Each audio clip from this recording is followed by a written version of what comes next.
Have you ever felt like you were drowning completely out of control and no one around you even noticed? When I was a child, I got pulled under by a wave so strong it disoriented me. I couldn't tell if I was swimming up or sinking down. And just when I thought I couldn't hold on any longer, I saw the sunlight breaking through the surface. That light guided me back. That memory never left me. And today, it helps me understand what my mother is going through with dementia. The wave that changed everything. When I think back to my childhood, I often remember the beach, not just the sun or the sand, but one moment that has stayed with me like a bookmark in my memory. I must have been 7 or 8. My dad had just bought me this bright yellow Hawaiian punch raft. To me, it wasn't just a piece of plastic. It was my ship, my confidence, my control. I felt invincible, riding the waves like I had mastered the ocean itself. But then, the ocean reminded me who was really in charge.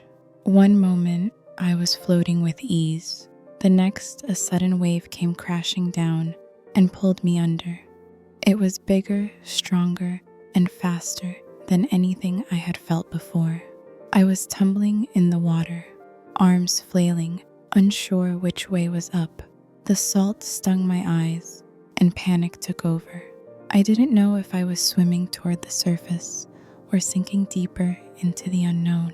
I was terrified, not just because I couldn't breathe, but because I had lost all sense of direction. Then, through the blur and confusion, I saw it, the sunlight piercing through the water. That single beam of light became my guide. I followed it, breaking through the surface with gasping breath, dragging myself to shore. There was my dad smiling and waving, unaware of how close I felt to drowning. I never used that raft again. Years later, as I sit with my mother, who is slowly fading into dementia, that memory comes back to me in a way I never expected. Because dementia, in so many ways, is just like that wave. It doesn't come with warning signs. One moment, everything feels fine. The next, it pulls your loved one away into confusion, fear, and silence. And we, the ones who love them, are left standing on the shore, waving, calling out their name, hoping they'll break through the surface and come back to us even for a moment. In both stories, the sea is powerful, but so is the light. Lost in the current, there are moments, quiet, almost invisible moments, when I can see it happen to her. 1 second, my mother is here with me sitting quietly on the porch, maybe sipping tea, maybe humming an old hymn under her breath. And then, just like that, something shifts. Her eyes drift, her fingers tighten slightly around the cup. She looks around as if the world has rearranged itself when she wasn't looking. And in a way it has. It's like the current has caught her again. She tries to hold on, I can tell. She asks, "Where are we again?" Or, "Did we already eat dinner?" And she's not asking because she's forgotten something small, like where she put her keys. She's asking because her sense of time, of place, of reality, is slipping away like sand between her fingers. This is what dementia does. It doesn't always arrive like a storm. Sometimes it's a soft, steady pull, like a tide that's always moving, always taking us a little more. One memory here, one familiar face there. Sometimes she knows who I am, and other times she smiles politely, the way you might smile at a kind stranger in the grocery store. But inside, I believe this. With all my heart inside, she's still fighting. Like I fought that wave all those years ago, not knowing which way to swim, just trusting the light when I saw it. I imagine her mind works the same way. She's somewhere in that ocean of forgetfulness, looking for something to anchor her. A voice, a smell, a name, something she can hold on to. And when she does come back, when her eyes meet mine, and there's that flicker of recognition, it feels like the sun breaking through a cloudy sky. Just a flicker, but enough. It's not always easy to see it this way. There are hard days, long days, days when I cry in the car before walking into her room. But I remind myself that she is not gone. Not yet. She's just caught in the current, and love is the rope we throw out again and again, hoping this time she'll grab it. And sometimes she does. Watching from the shore, there's a unique kind of heartbreak that comes with loving someone who's slowly slipping away. You're still there right beside them, holding their hand, pouring their tea, reminding them for the third time that today is Wednesday. But they're not always there with you. Sometimes they are, yes, and those are the moments you treasure. But many times you're loving them from the shoreline, waving desperately as they drift farther out to sea. I used to think grief came after loss, but now I understand grief comes long before. It arrives quietly as you watch your mother search your face for clues. It visits in the silence after you answer a question she no longer knows.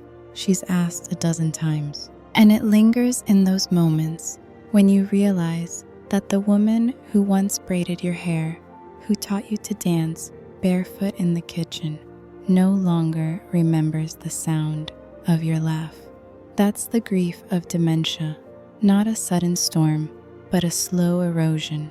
Not one big goodbye, but hundreds of tiny ones. And yet we stay. We stay because love doesn't walk away when the tide changes. We stay because even when her eyes are empty of recognition, our hearts are full of memory.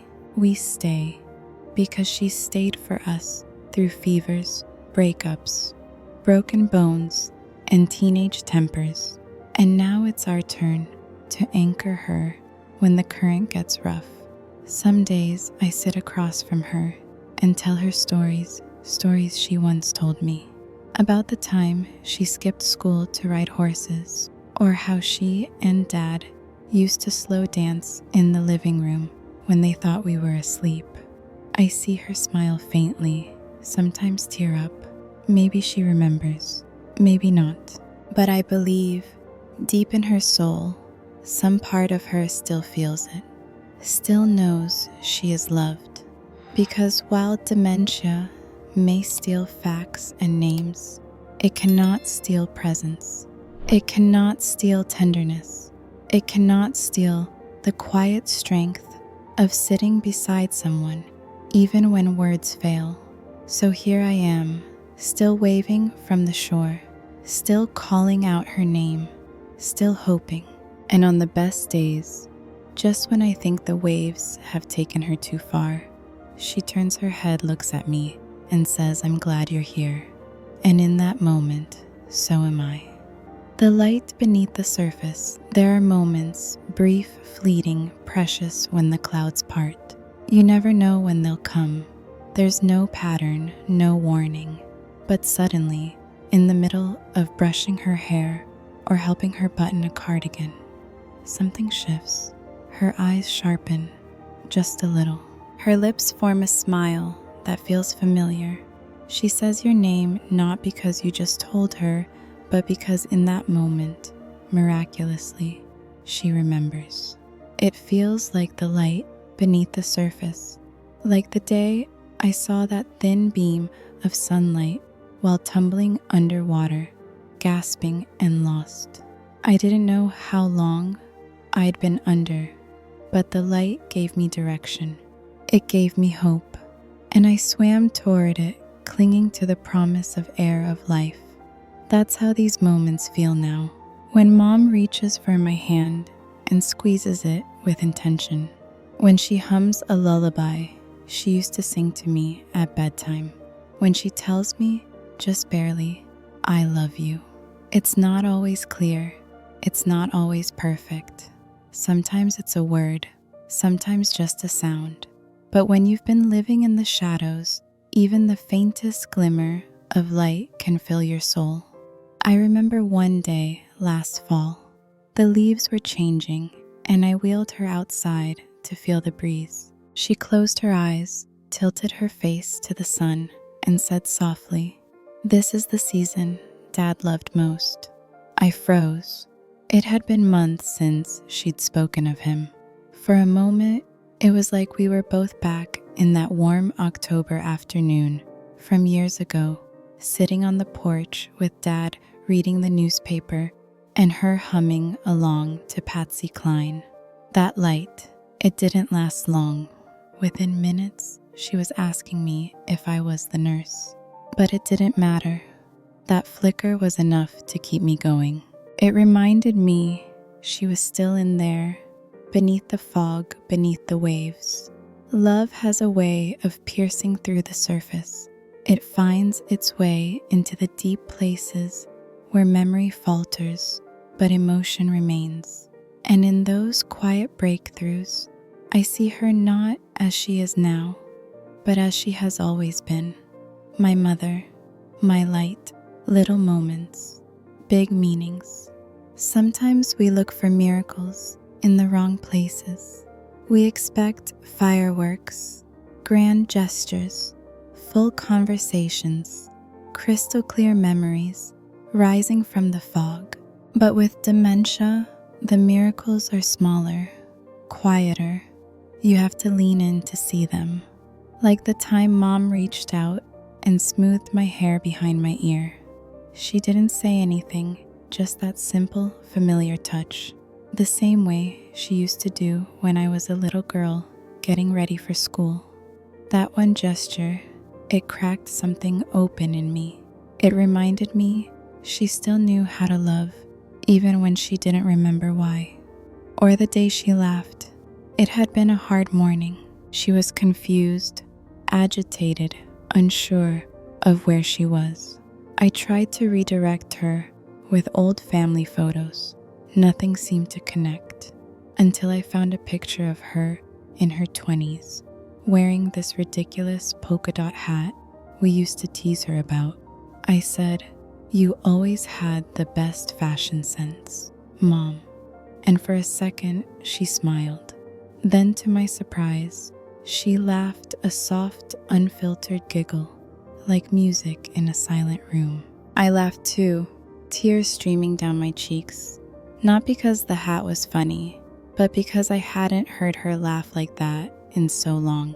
These are the moments that carry me. They're not the milestones you write in journals or celebrate with cake. They're ordinary, so small, they could easily go unnoticed. But when someone you love is fading, even a spark is enough to light the whole sky. A glance of recognition, a whispered thank you. The way her hand curls around mine when I think she's asleep. These moments mean everything now. They're signs that love still lives where memory may not. And here's the beautiful truth. Even when she forgets me, I remember her. I remember her strength, her kindness, her laughter echoing in our old kitchen. I carry all of that for both of us now. And in every small moment, every fleeting connection, I see her again, not lost, not broken, but still here in the most human, most sacred ways. These little moments, they're not little at all.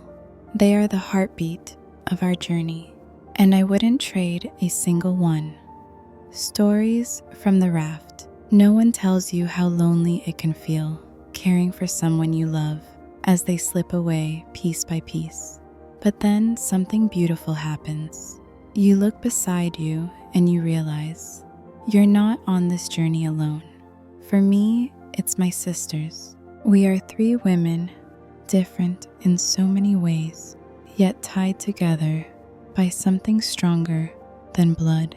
The shared rhythm of caregiving, the unspoken language of love in the face of loss. We've learned to row this raft together through still waters and storms alike. There are nights when we text each other stories from the day, small victories like Mom called me by name today, or hard truths like she didn't want to eat anything again.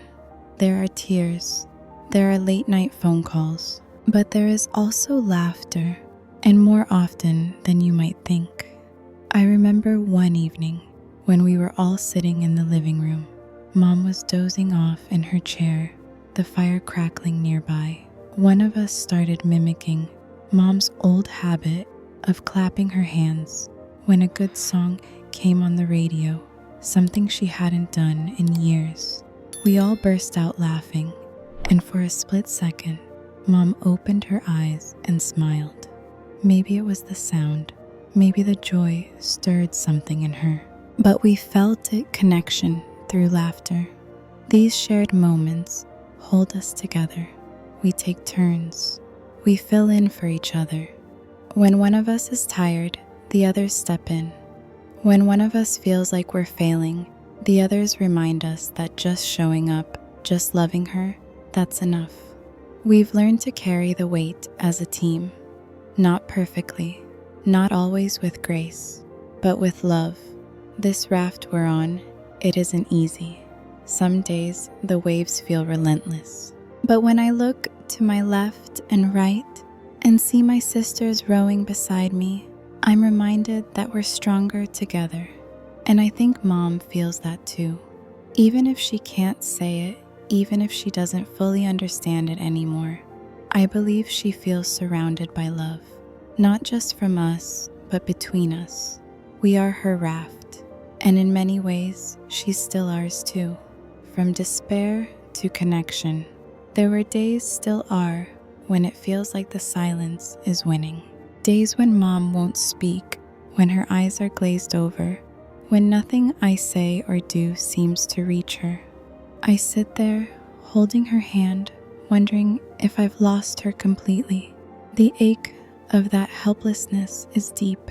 It whispers, lies like she's gone, or you're too late. It's a quiet kind of despair that settles in your chest. But then something happens. Sometimes it's as simple as a melody. A few months ago, I was desperate. I had tried everything that day to draw her out. Talking didn't work. Pictures didn't help. So I reached for my phone and played one of her old favorites, You Are My Sunshine. It was a song she used to hum while cooking dinner or folding laundry, like a gentle soundtrack to my childhood. At first, nothing.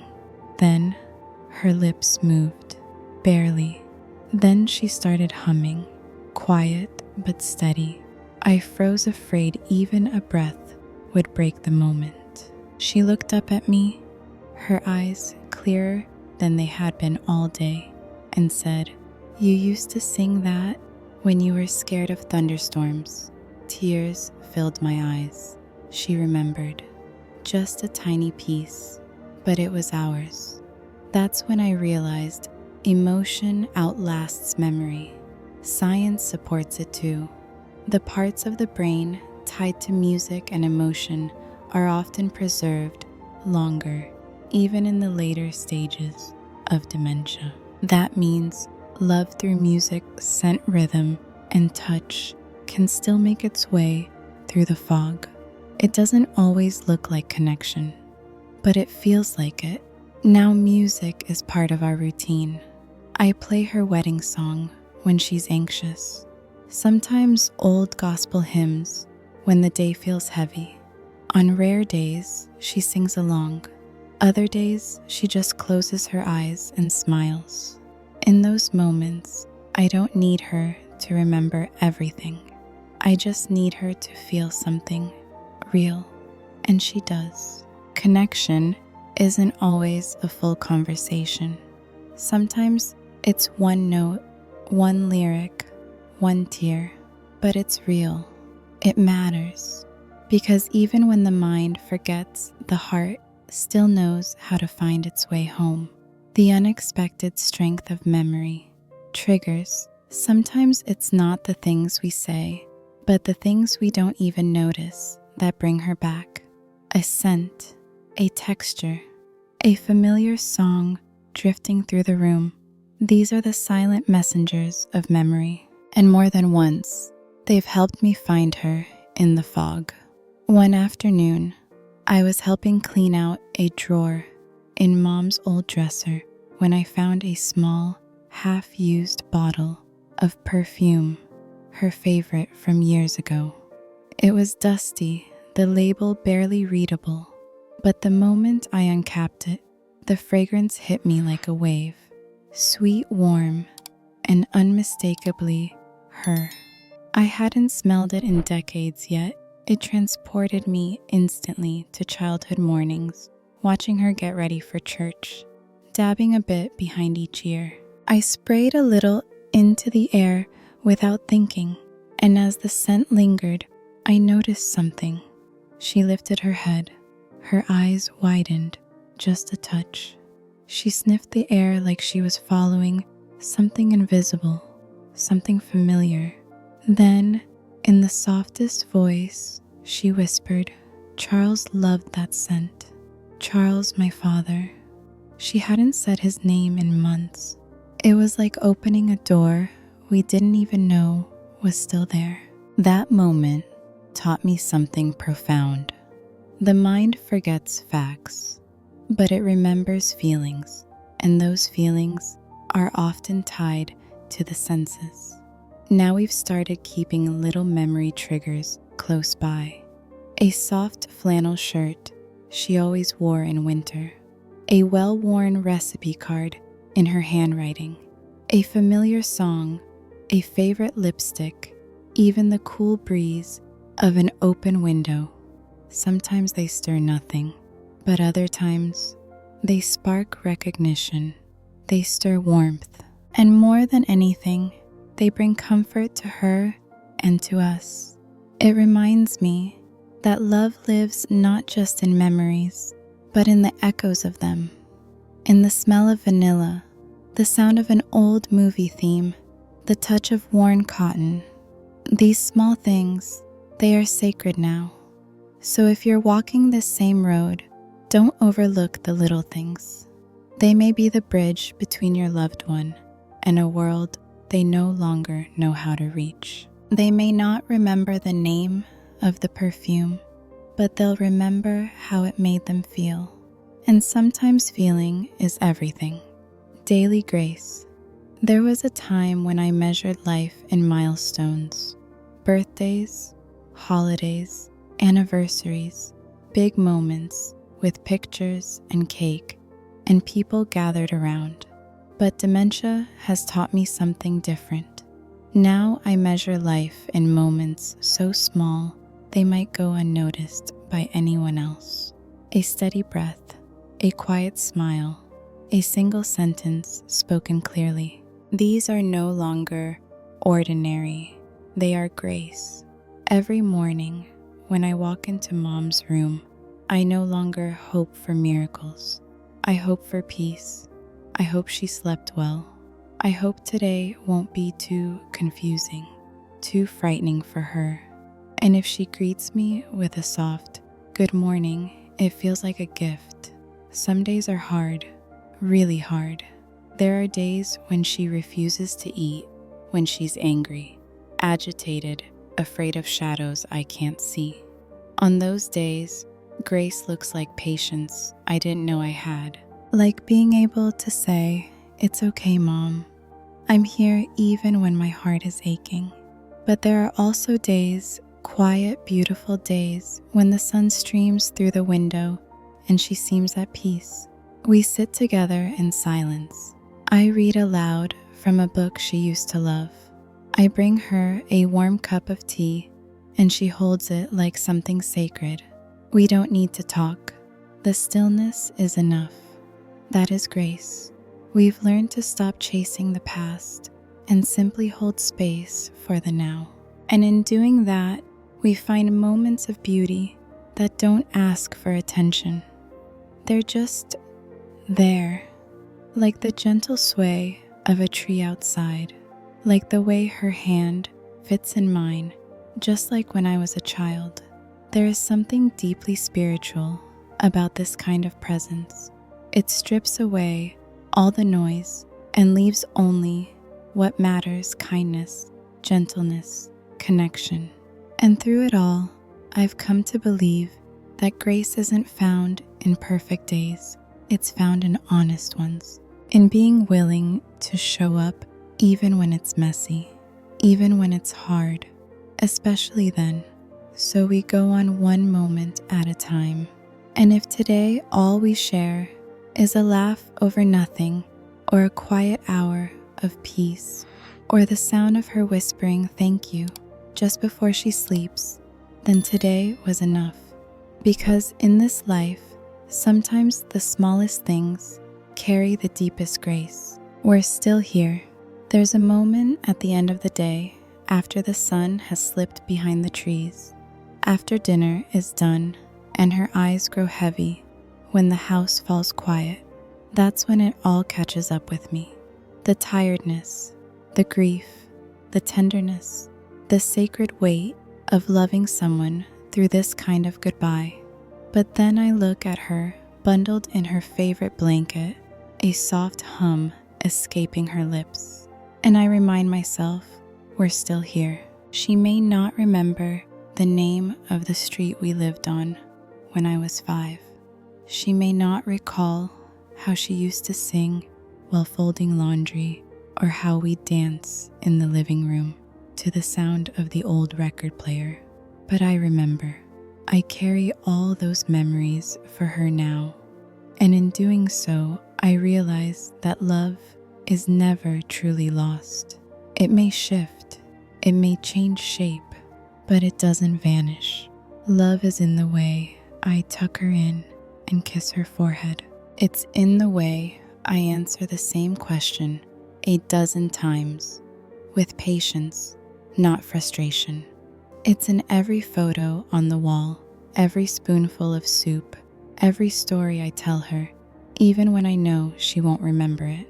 It's in the staying, because that's the promise love makes, not to fix, not to force, not even always to understand, but to be there, to sit beside someone in their silence, to be their memory when theirs begins to fade, to say with your presence, even more than your words, you are not alone.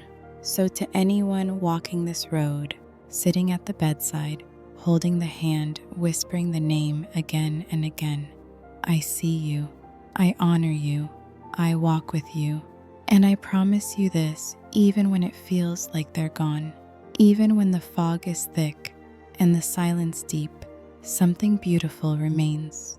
Because love remembers, love stays, love reaches through the darkness and whispers, we're still here, together. If this story touched your heart, even just a little, then I hope you carry one truth with you. Love doesn't need perfect memory to be real. It simply needs presence, patience, and a heart willing to stay. Because in the quiet moments, the gentle touches, the forgotten names, and remembered songs, we are still here, and so are they. If you're walking this path too, I want you to know you are not alone. There's grace in every small act of care. There's beauty even in the shadows. And sometimes the deepest connection happens not in what we say, but in how we stay. So if this video brought you comfort or reminded you of someone you love, please consider sharing it. You never know who else might need this light today. Like, if it gave you hope, comment to share your story. We'd love to hear it. Subscribe for more heartfelt stories that remind us of what truly matters. Thank you for being here. We're still here, together. And love always, always finds a way.